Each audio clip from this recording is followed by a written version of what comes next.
មានករណីដ៏ហួសចិត្តមួយរវាងស្រីស្អាតចិត្តល្អម្នាក់ខំរាប់អានក្មេងស្ទាវធ្វើជាប្អូនធွာឲ្យដេកស៊ីនៅបន្ទប់ជាមួយគ្នាដូចជាបងប្អូនបង្កើតអីចឹងចុងក្រោយបែរជាប្អូនធွာប្រុសម្នាក់នេះ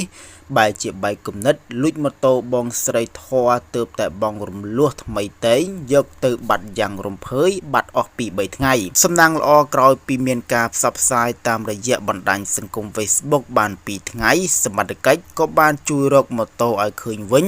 តែអ្វីដែលគួរឲ្យសោកស្ដាយបំផុតនោះគឺប្អូនធွာចិត្តខ្មៅម្នាក់នេះបានរត់គេចខ្លួនបាត់ស្រមោលនៅមិនទាន់ចាប់ខ្លួនបាននោះទេបាទ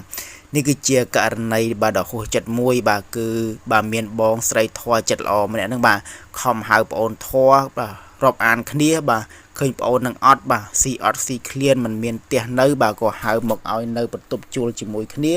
ហើយខំរកស៊ីចិញ្ចឹមឲ្យលុយឲ្យកាក់បាទចាយផងដែរ